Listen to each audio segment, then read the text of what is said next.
This podcast is for entertainment purposes only and does not substitute for professional medical advice. Please seek a medical professional or healthcare provider if you're seeking any medical advice, diagnosis, or treatment. Thanks, everyone.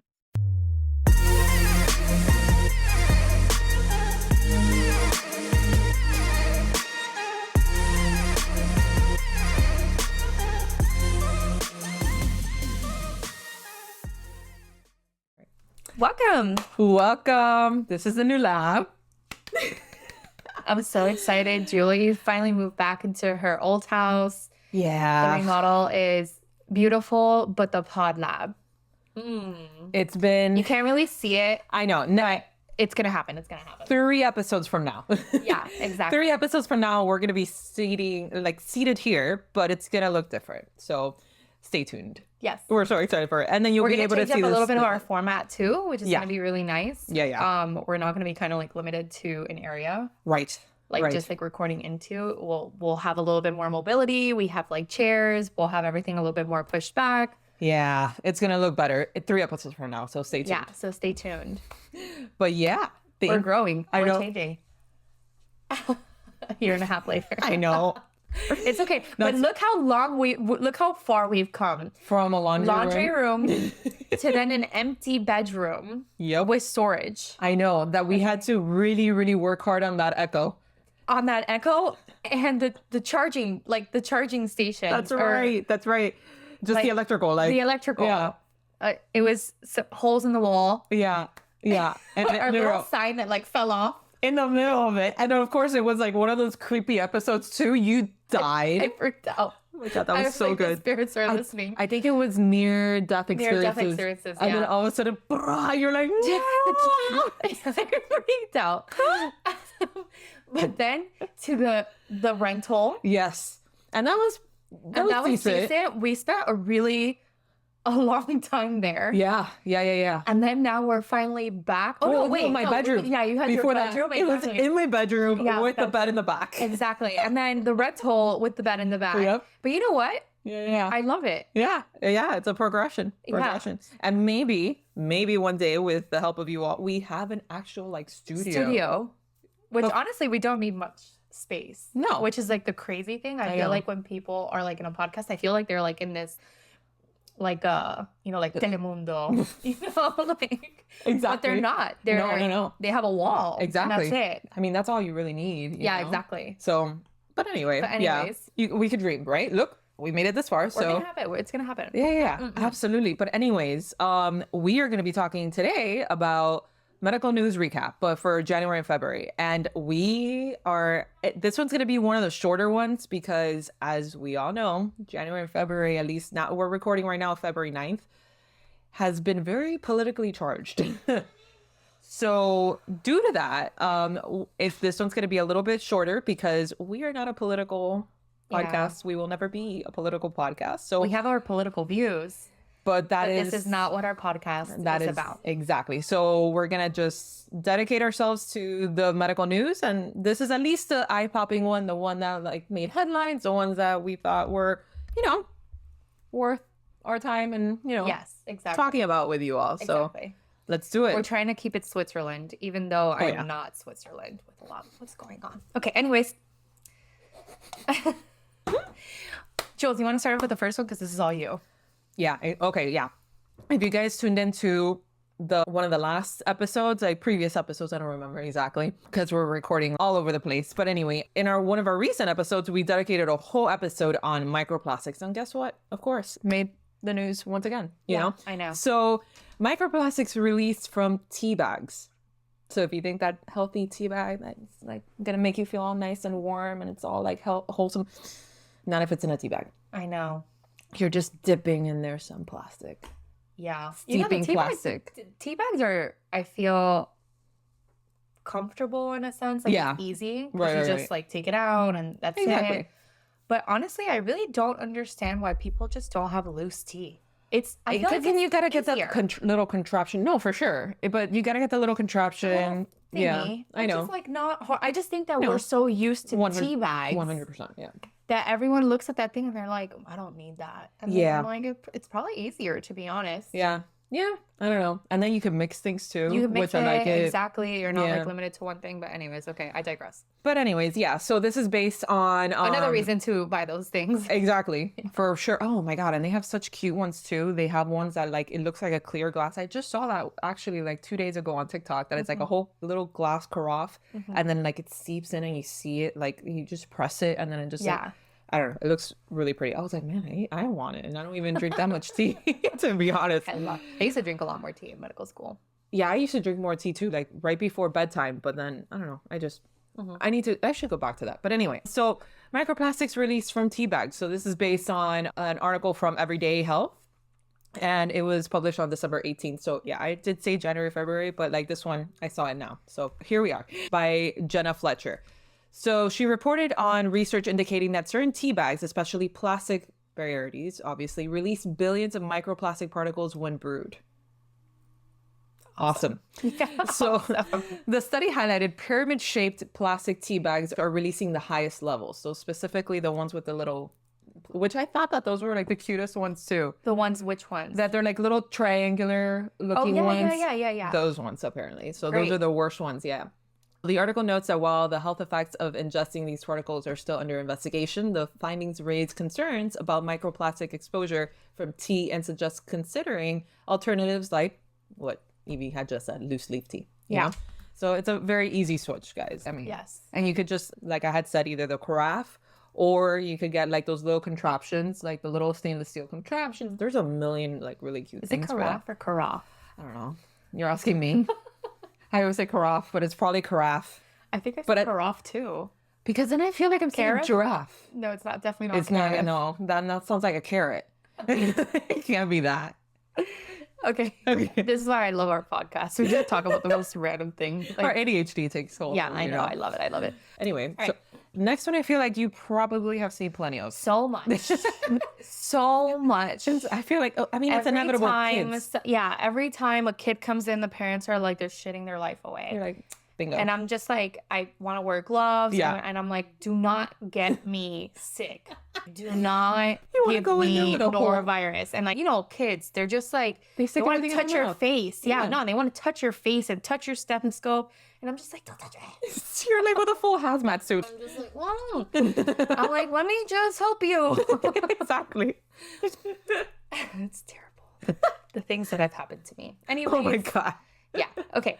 All right. So basically, what we're talking about is the norovirus outbreak on cruise ships, and not just cruise ships. Let me Yeah. tell you, everyone Everywhere. is getting. I feel like in December there was a Norovirus. massive like outbreak of it everywhere. Yeah, it's awful. It's going rampant. It is. Yeah. So, okay, so this was reported on NBC News on January 24th, 2025. So it's basically about the norovirus outbreak, which is a virus that causes a lot of diarrhea and gastroenteritis symptoms. So this was actually on a Royal Caribbean cruise ship Awesome.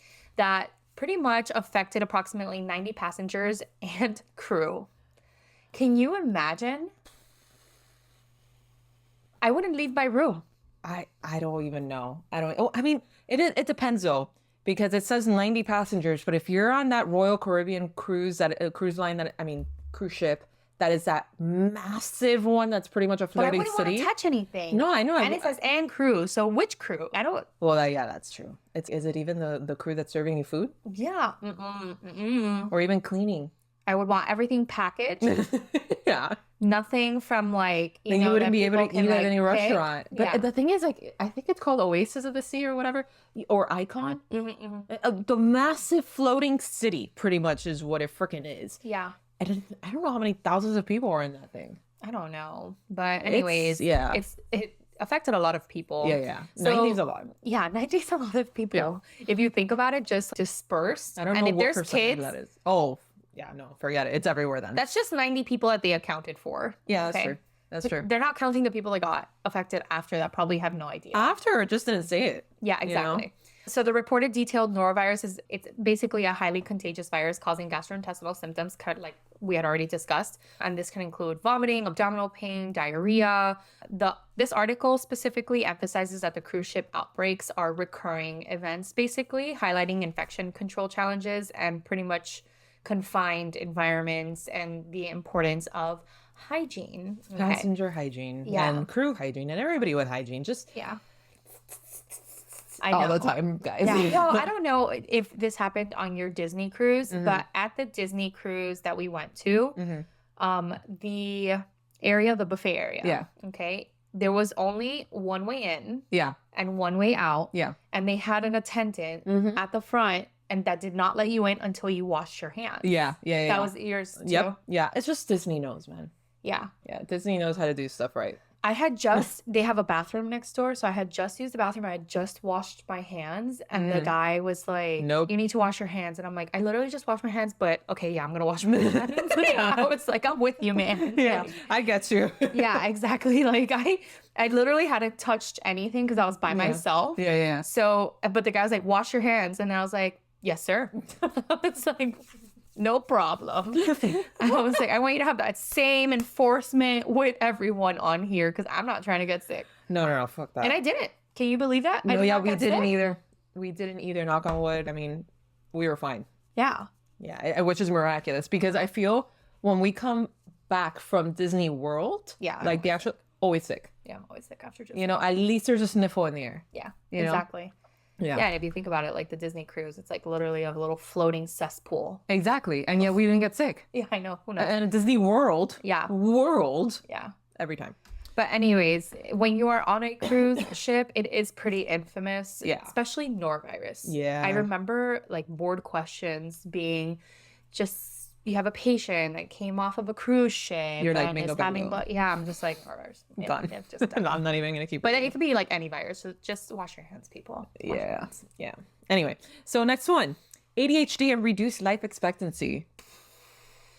I know you've read this one. This one was everywhere. Yeah. So this one's by Anna Gregorian, Like it. I like it. right? I mean, it sounded right? Yeah, And it sounds pretty. Yeah, Like, it sounds I don't- pretty. I love that. Yeah. If it's not Gregorian, it is now Gregorian.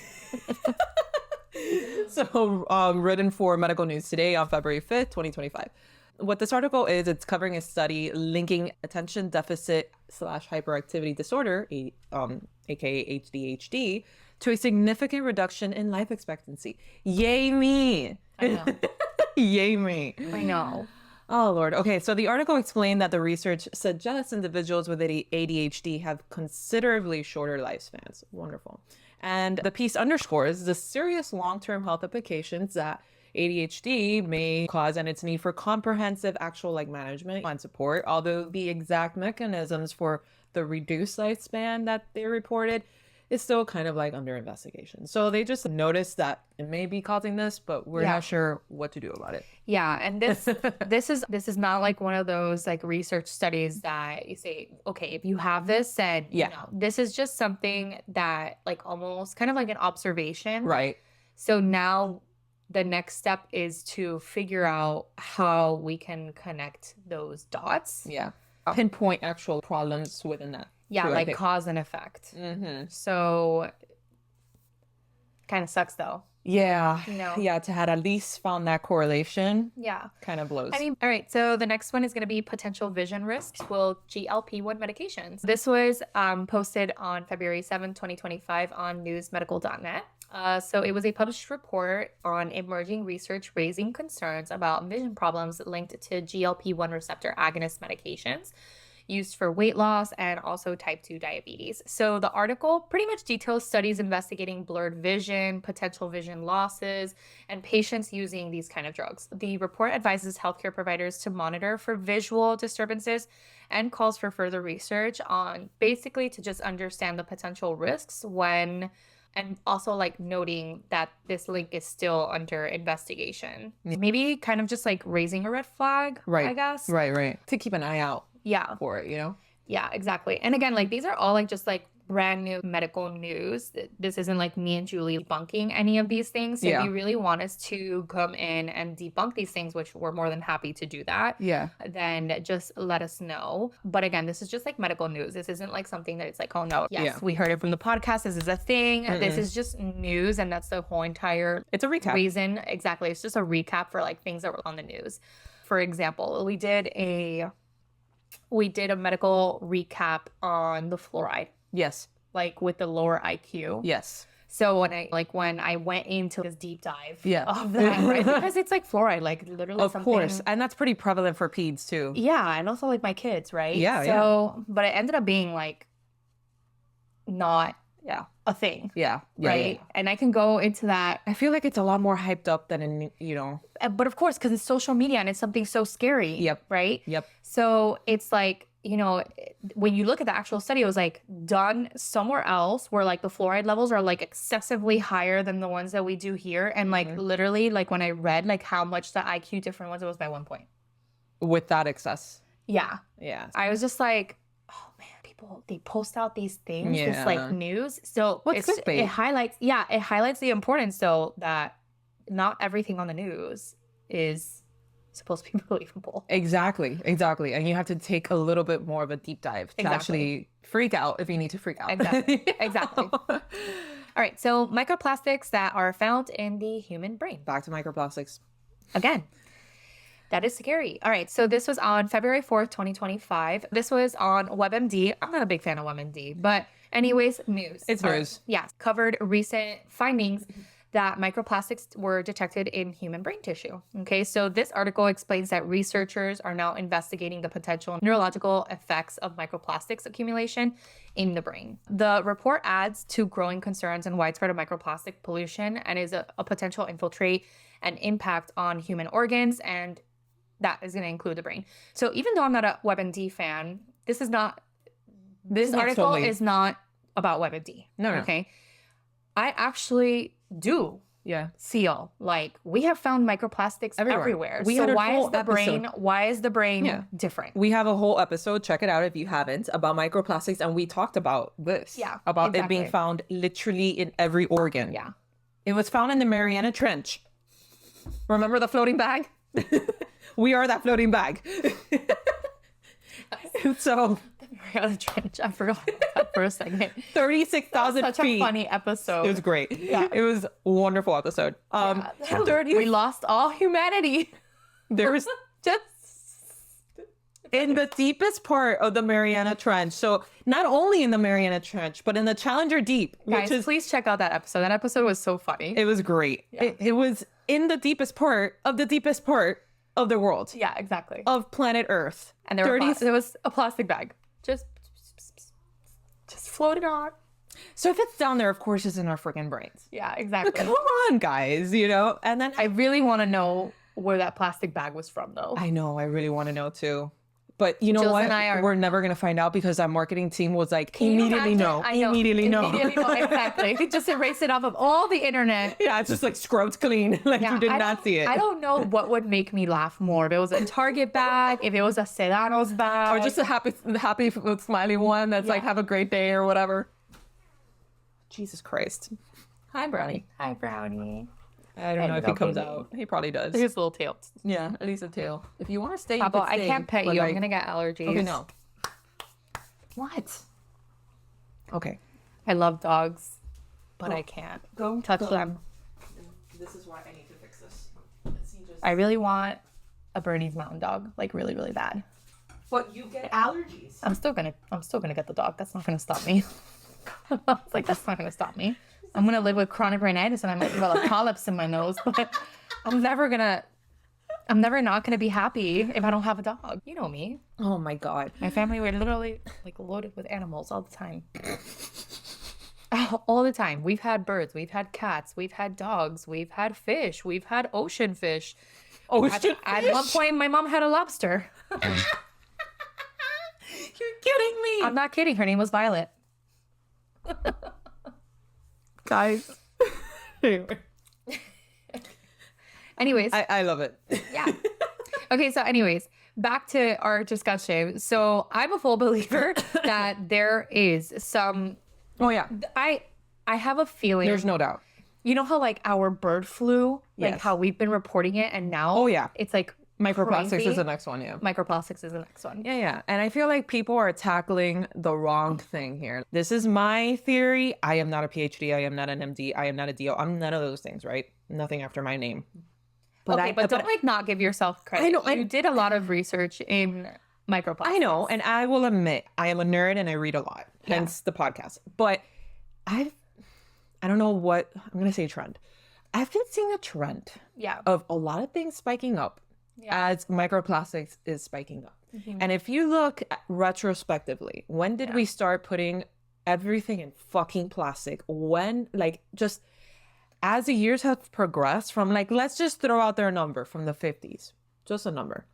From the 50s to now, plastics has gone up, as well as many cancers have gone up, as well as many neurological deficits have gone up, and as well as these things that people are tackling but blaming, like vaccines, like autism, ADHD, all these like neurodivergent, what would you call them? Conditions, I guess you could say. Yet we're pinpointing it, I think, to the wrong things. Yeah. It's probably something, and what makes me think that too are things that are very obvious, like when we covered Flint, Michigan. Flint, Michigan, everybody was like, where is this coming from? What's happening?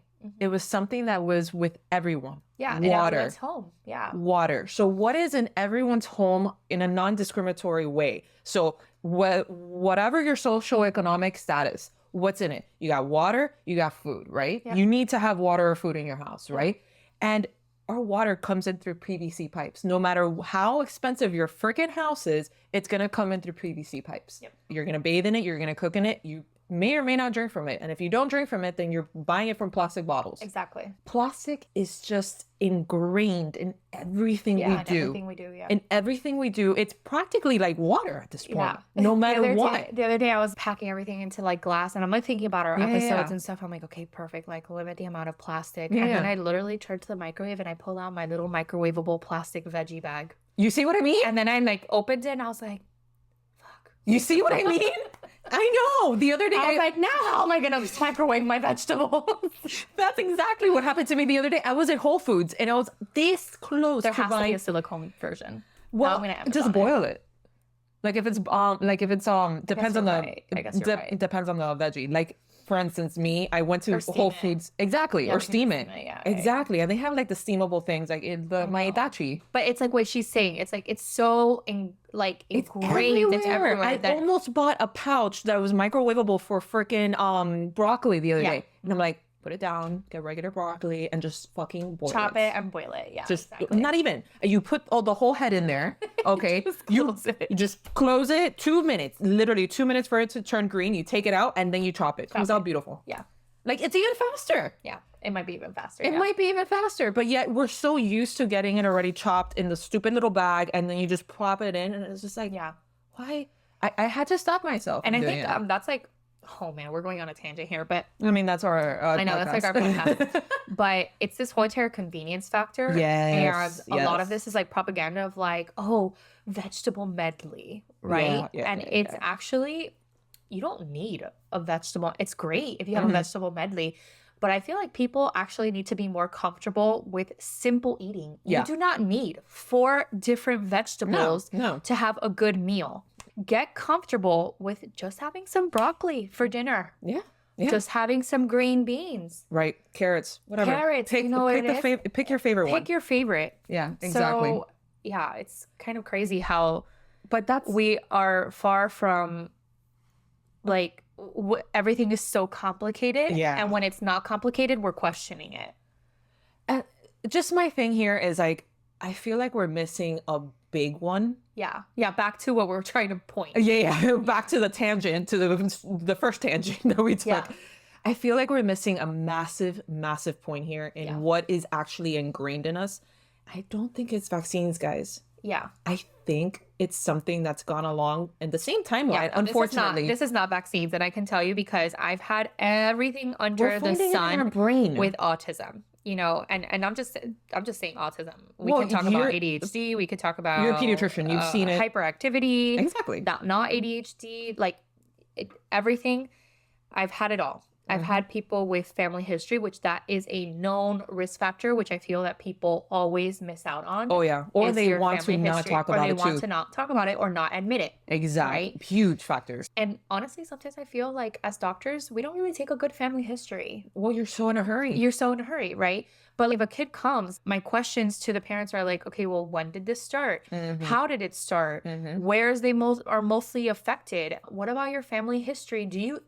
But honestly, 9 times out of 10, they don't even know their own family history. Right? Because it wasn't disclosed. Exactly. And it was hidden. Exactly. If there was something like, hey, uncle, whatever was a little weird, they're just going to say he was a little weird instead of actually addressing the problem. Yeah, Did exactly. you, what do you mean by weird? What does that mean? Yeah. Back then, people would just hide it. Yeah, exactly. Look at, talking about Kennedys. Remember when we did lobotomies about Rosemary Kennedy? Yeah. They fucking stuck her away in an asylum after Yeah. mangling her brain to obliteration, okay? Yeah. And they hid her away to the point that her mom didn't even know where the hell she was until Senior died. Hello, that's what it was back then. Yeah. So it's like they just hid Everything. They just like swept it under the rug. Exactly. So how the hell are they even gonna know?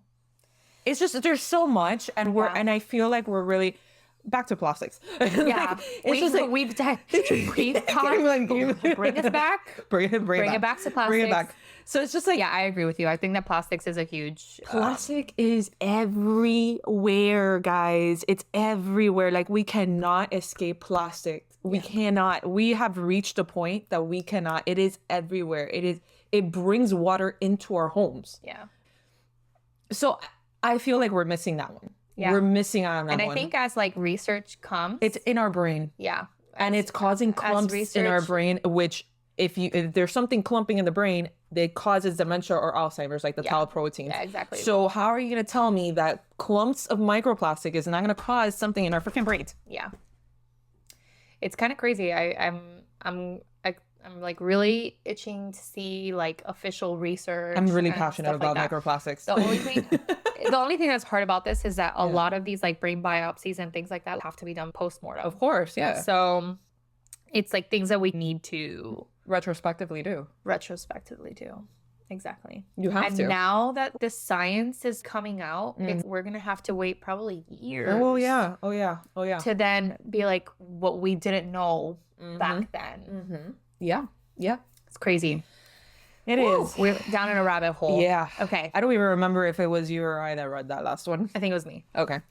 Alrighty. Sparkling water and potential weight loss. So let's, say something nice now. After we went through a dark rabbit hole just now. So this was by Clarissa Weber, and it was reported on Medical News Today on January 29th. And this article was about a small study suggesting sparkling water may contribute to modest weight loss. It's not going to like completely make you like go on a Ozempic type of weight loss, but it might help. So the article indicated that the study found sparkling water might be more effective than just still water for weight reduction. Although the results are just, in the beginning of its whole stages, like it's just preliminary studies right now. So the report emphasizes a need for larger studies, obviously, and to confirm these findings and to understand the mechanisms involved, like why is that happening? Why is it contributed? Like why is it causing that maybe potentially? So this is something that I actually, I think I use carbonated water to keep me with hunger spikes. Oh, okay. Yeah. And so the whole entire reason, well, this is not like studies why I went to a wine tasting thing in Italy, and this sommelier was there, and he was like explaining a lot of things that I didn't really know, and it was actually very interesting. So much. They know so much. That's so interesting. I know. They blow my mind every time. So I did not know, but when you go to someone's house, like prior to a party, a lot of the times they are serving champagne or prosecco or something as a appetizer, something bubbly.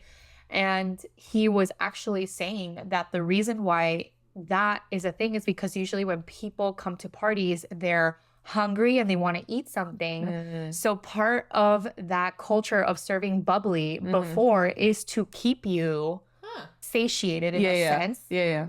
So that you're not like, when are these people going to serve the food or something like that?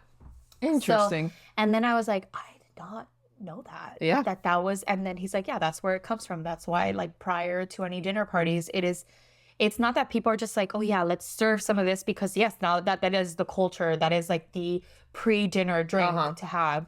but he was like, that came from that because Right. of the bubbliness, right? Interesting. So, Interesting. but I think that that makes perfect sense because when you drink something carbonated, right, it's that gas. Right. That gas is going to expand on certain receptors in your stomach, thinking that it's probably expanding because of food. Your brain does not know Yeah. whether you're drinking water or food or chocolate. Right. These are like sensors that your stomach has, and then that triggers like a hormonal like Cascade. exactly of hormones Yeah. to let you know if you're full, if you're not.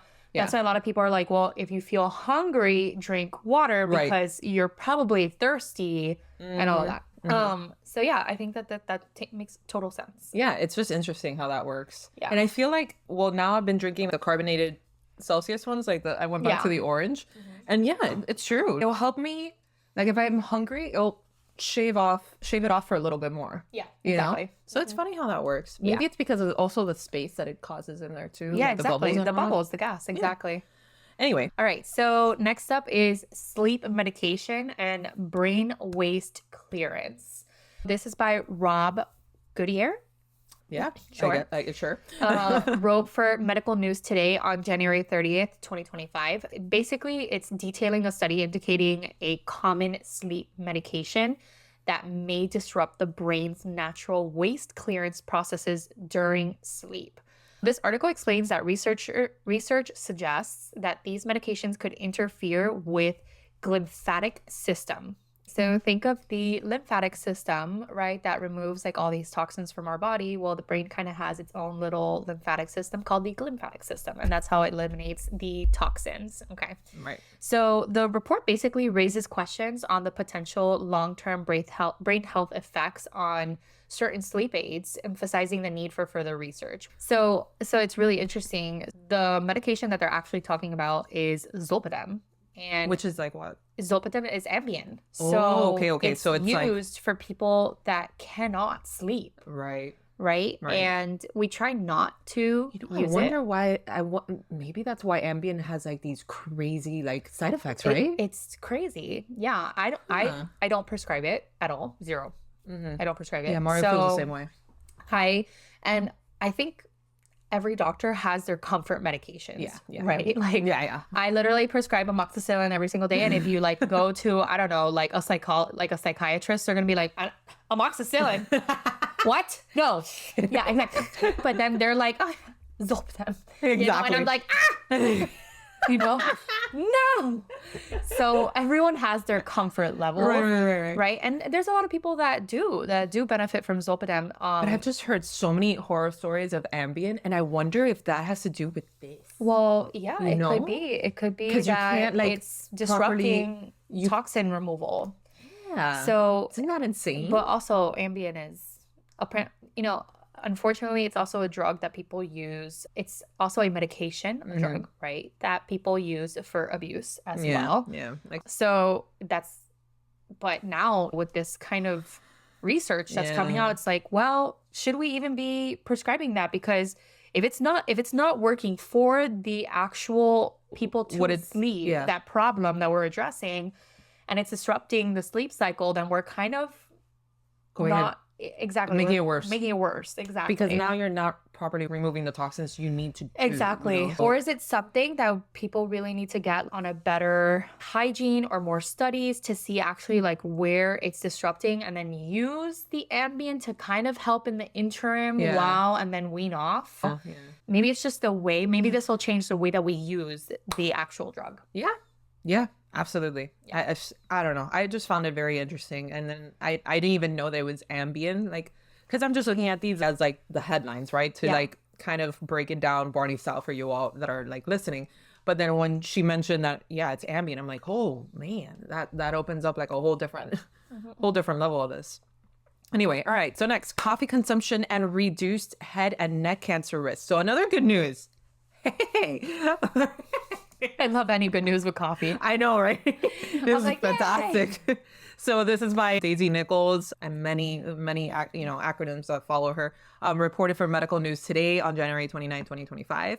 And the research suggests that drinking about 4 cups of coffee, fantastic. Love to hear that. May be linked to reduced risk of head and neck cancers. hell yeah. We need anything that reduces cancer Anytime. these days. Yeah, exactly. You know?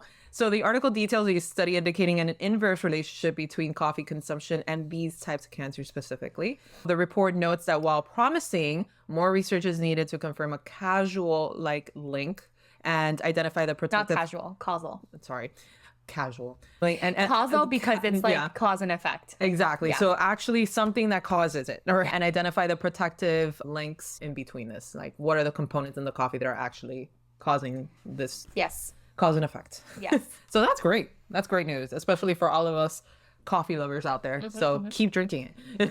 All right. So next up, processed red meat and dementia risk.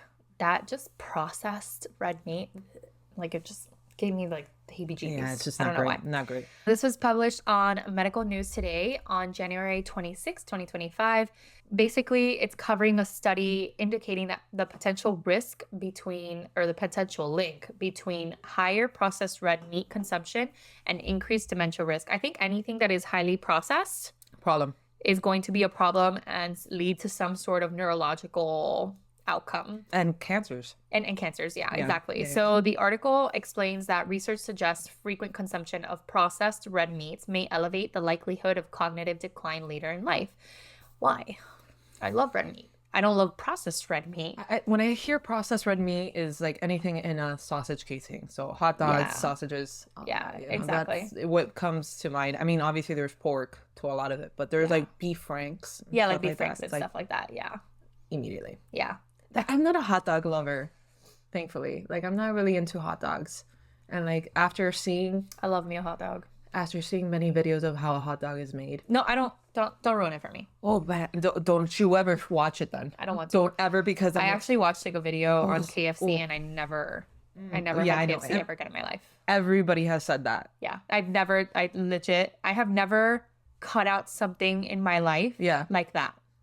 You are not the first person to tell me that about KFC, and that I refuse to watch it. Not because I am an avid KFC eater. I can't remember the last time I ate KFC, but just because I cannot. It's like Blackfin or Blackfish to me. That documentary, I can't watch that either. Like It's been like I could watch people dying college, all the time. like when I was like 19. Since the age of 19, I've never had KFC ever again in my life, and I don't want to. See, I can't. It's like I could watch people dying all day, documentaries of that all day. Like I watch serial killers and all that, but I cannot see something about animals dying. Yeah, I know. It's Immediately crazy. no. Immediately no.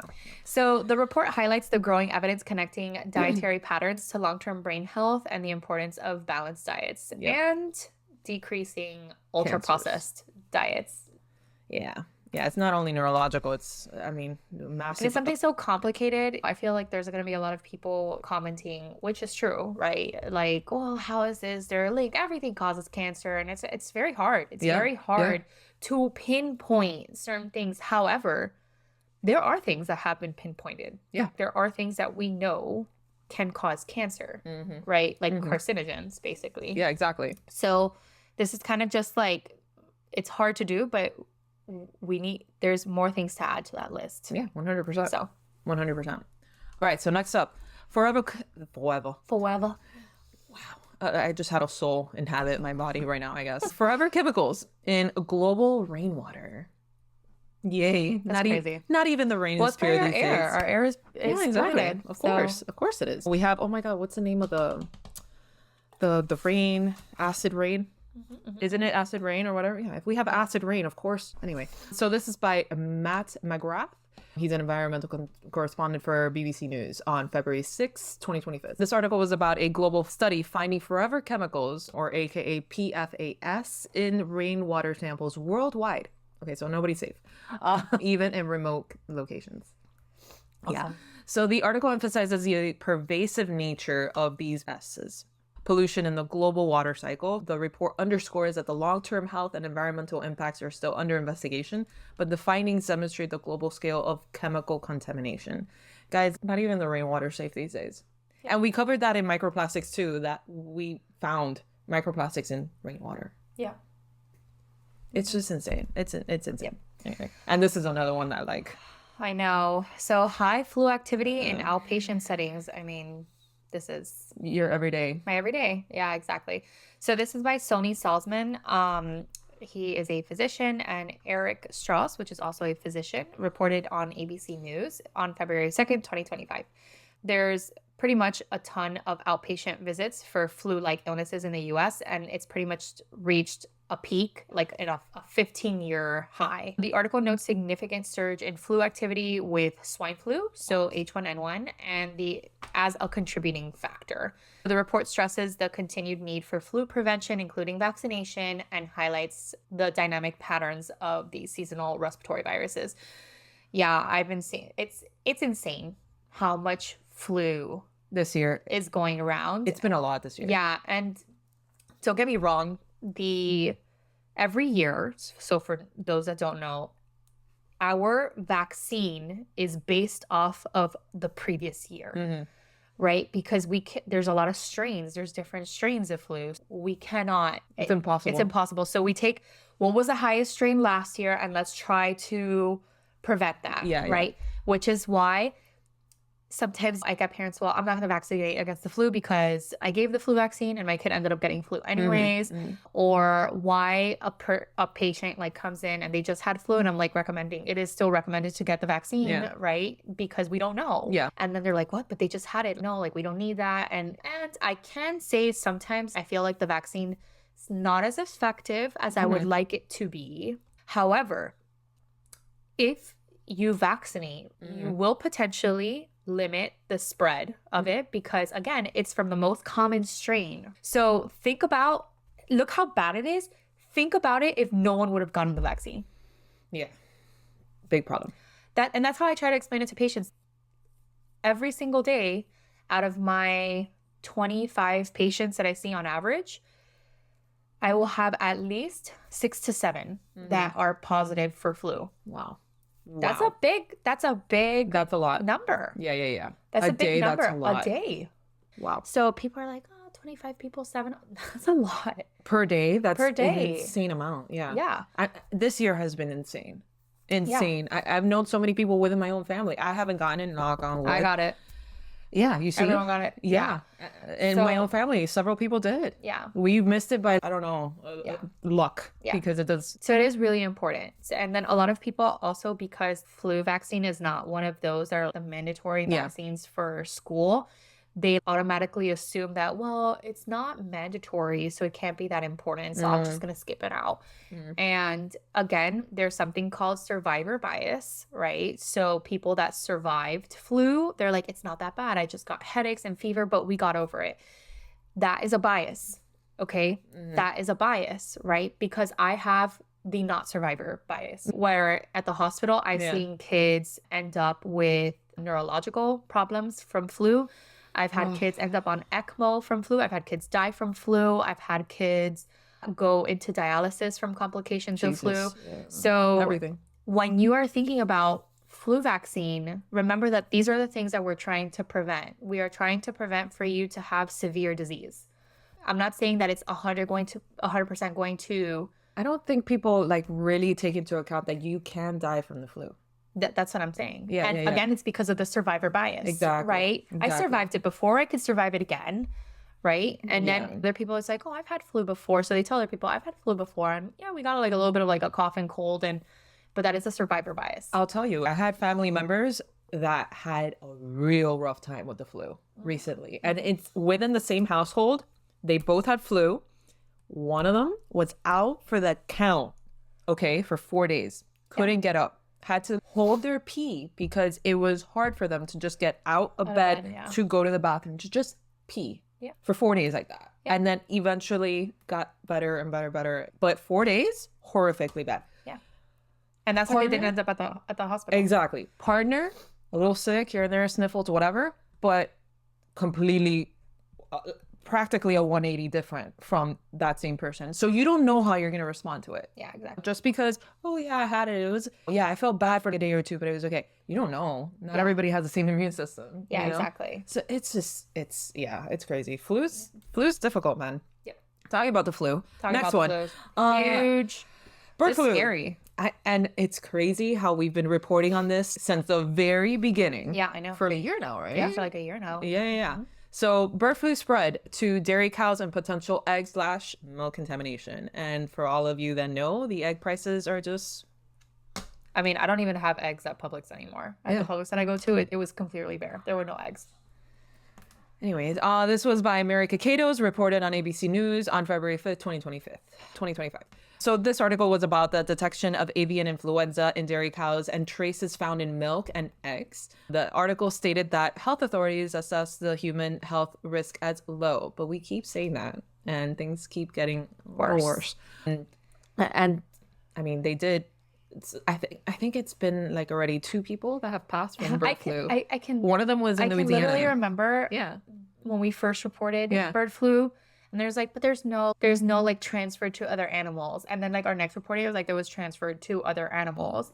And then on our next report, that report said no transfer to humans. Yeah. And then there was infections, and then there were deaths. Yeah, I know specifically there was one person that passed in Louisiana for sure. Anyway, so the report highlights the need for ongoing monitoring and public health vigilance regarding this evolving situation and its potential implications for animal and human health.